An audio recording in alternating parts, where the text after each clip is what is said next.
I never know what to expect when I bring him out. He does a lot of the clinics with me, and this is sort of how he presents himself. But I do a lot of shows with him, and it ends up being the 007 show featuring Dan Steers. I feel like I'm just a sidekick in his own personal show. Over there, hiding in the corner, is one of our helpers, Laura. She's holding a little pretty mare that we call Tigerlilly. Now, these two, you can see already, just in the colour alone, they don't look similar. But yet they're full brother and sister.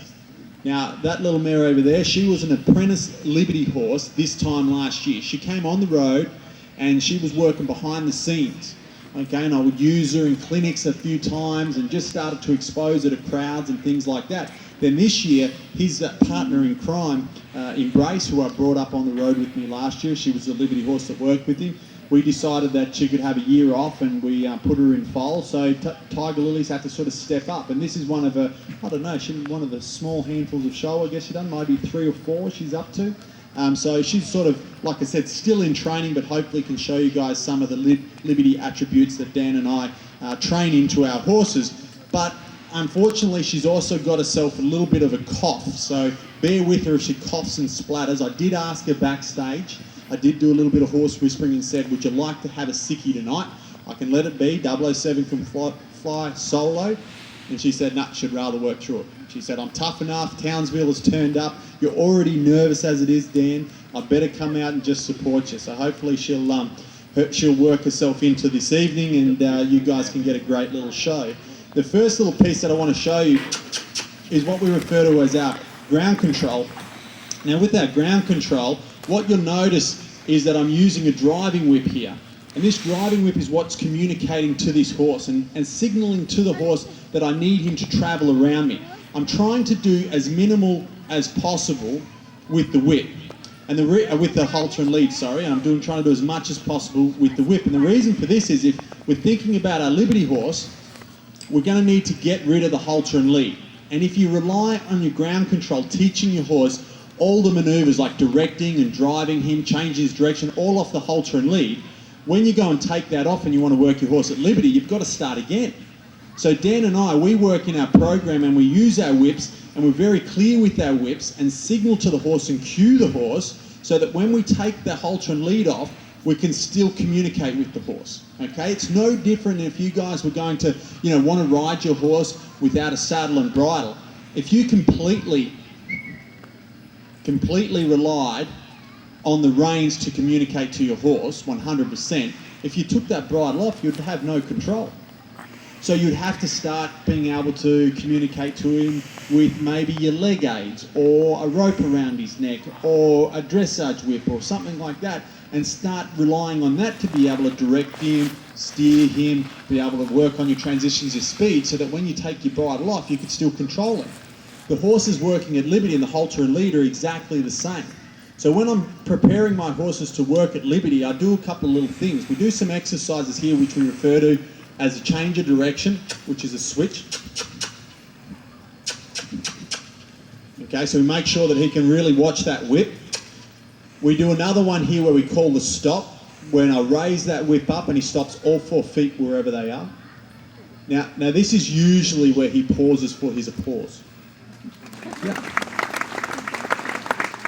Yeah. Now the reason why he pauses for his applause, because this one always still, to me is one of the coolest things we teach horses. Like, we teach horses to sit on bean bags and to, jump Liberty between 2 horses sitting on bean bags and crazy things like that. But yet this one's the one that still shocks me, because I see how hard it is sometimes for riders to get their horses to stop when they're riding them with the bridle, let alone here I can just raise this tiny whip and this horse can stop all 4 feet better than some horses that we ride. So to me, this one still shocks me, especially when I do it at Liberty, the control we can have. So I'm going to set him up again and we'll see if we can show 007 our appreciation. Oh.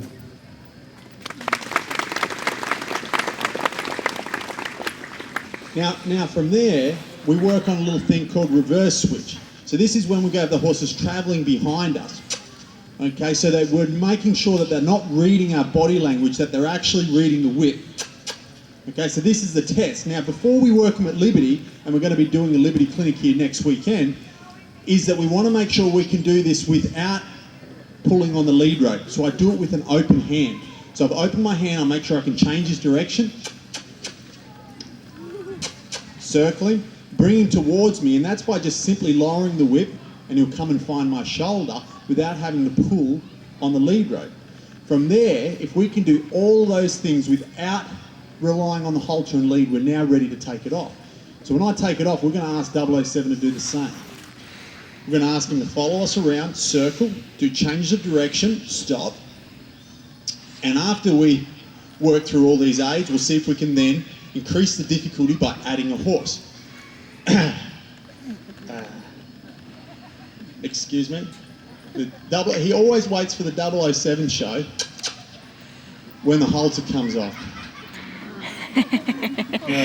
And the girls spent hours washing him. I swear he's got some medical problem, some syndrome that, you know, your horses might have at home, is if you clean them thoroughly, that immediately when they get an opportunity, they need to get as dirty as possible. Has anyone else got a horse at home with a syndrome possibly the same? I think we need to do a little bit of research and see if we can find a cure for it, because it happens every time with this horse. Oh, brother. Thank you. Let's see if we can shake that off now. So what you're noticing is that even though I've taken that halter and lead off, we're still getting a nice circle here where the horse is shaped with his nose to the inside. He's looking here. He's not following the fences. I can still control the change of direction. Good boy. And most importantly, we've still got the stop.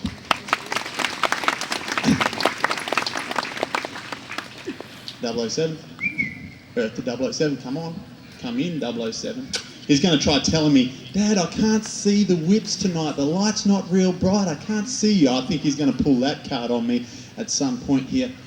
Good boy. Okay.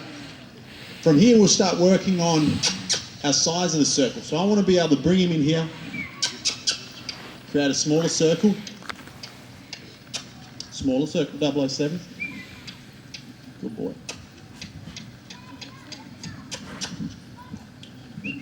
In here.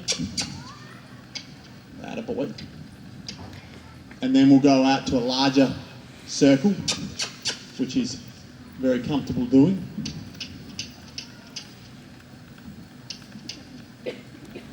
Okay, that's large enough. Get nervous when he gets too far away. Let's see if this still works.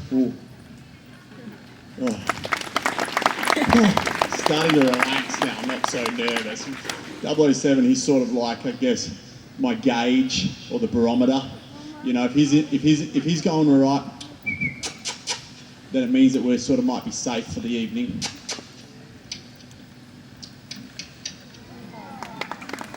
Good boy.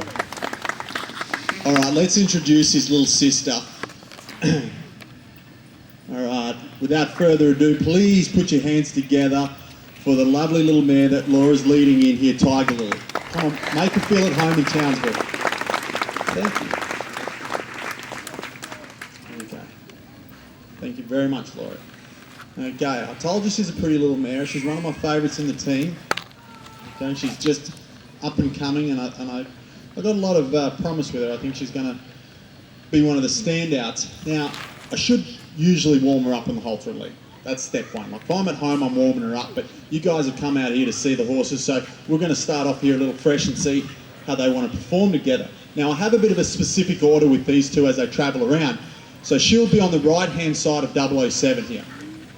Now, when we're sending them around, I'm sending them around as a pair. I want them to travel as a pair, but more importantly, I want them to work as individuals.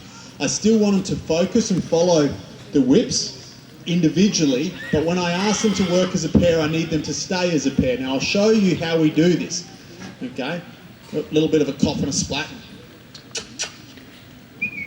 Good girl. Whoop, 007, follow your sister. This is supposed to be the experienced one. Change direction. Okay. If at any time you feel like applauding them, ladies and gentlemen, you guys go out and do so. Since the GFC, the global financial crisis, we've had to run this show on a bit of a budget. We do our own sound. We do all the backstage things with the horses. We used to. Come on in. We used to have a guy that we employed that would just walk around with a sign that said applause or laughter. But we had to let him go. We had to let him go. We just couldn't afford to have him anymore. So now I'm relying on your goodwill out there. So if you see things you like this evening, please show the horses your appreciation. I believe strongly that these horses know what they're out here to do. And the reason I know that is because they often perform differently. They might perform really, really good when nobody's here, and I feel like filming that one and then showing that at shows and going, this is one I prepared earlier, up on the big screen, while the horses are down below it, running an absolute muck. And I'm like, they do it at home, why don't you believe me? And I bet you all can relate. If you compete horses, you relate. I really wish that, like dressage, they would let you mail in your test. Yeah, wouldn't that be better? So you could just send them the best one. Film it at home all week, get the best, even edit it. Use 3 or 4 cameras, they wouldn't know. Be like, I thought it was really blue sky, now it's grey and she's got a blue jacket on. But it doesn't matter.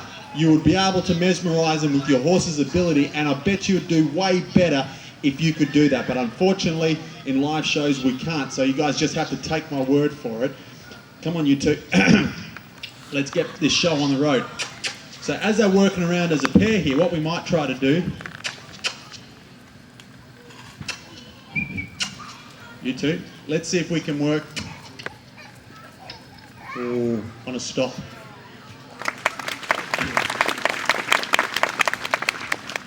Now let's see if we can start working them individually. So I'm going to start right now here with little Tigerlilly. I'm going to ask her to break herself off here and circle around 007. And this is the first stages when we're in a training situation of preparing the horses to work by themselves in a pair.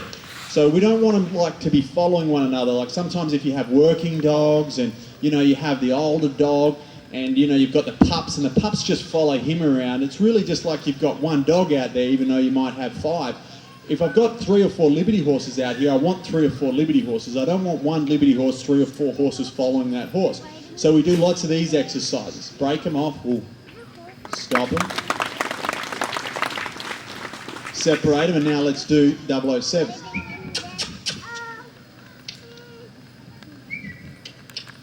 Okay, so how Tigerlilly knows she's okay is because she's standing by my shoulder. So while ever she's here, she's like, haha, bigger brother, it's your turn to do the work. Okay, now he's watching the whips. I'll pick him up here. Now if I need him to come in and find this mare's shoulder, I'll just open up the door. And he'll come in, hopefully. Is he there yet?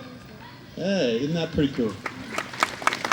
You could have done some parallel parking. It was pretty dodgy. Oh, so then you push her over and make it. He's like that. He's always like, oh, it's the girl. She parked wrong. And she's like, the girls don't know how to park. And he's like, you know that. He's trying to get her in trouble. He does it all the time. Now, 007, come here. Let's see if we can do this. Separate you two here. Whoa. Good. They're good. They're liking you, mate. Now, I should put you somewhere else here. Just hang on. It's all right, top a little. Let's say there. Everyone can probably see you there. In your own time. In your own time. Whoa. Don't roll over. Don't roll over. Don't. The dead horse. Yeah. All right. Tigerlilly. Tigerlilly. Not you. Tigerlilly. So see now if we can replicate that same thing here. Circling her around. While 007 and I take a little nap. Yeah, what do you guys think about my 2 little Liberty horses? Aren't they pretty cool? So here's a good demonstration showing that the horses are reading the whip, not the body language. Okay, now, got to change the direction, that's a bonus. Circling around, keep going. And now if I want Tigerlilly to come in, if I just lower that whip, she'll come in and find us. How cute is that? Uh-oh. And we're down. It's a beautiful evening. These guys would normally play up like fruitcakes, but I think I know what it is. The last time we were in Townsville, it was about -2 degrees. I don't know if it was exactly -2, but that's what it felt like. The ice in the arena was so cold that these guys just thought they were out here to have fun and get warm. Now tonight it must be about 20 degrees, and these guys think that they should lay down in the sand and just imagine that they can hear the whooshes of the waves as they break on the shore and just have a little nap while they get a nice tan under these beautiful tanning lights. Is that what you're thinking, Mr. 007? Would you like to hop up and now show us some of your tricks? Excuse me. Oh, wakey wakey, he reckons. Thank you, bigger brother.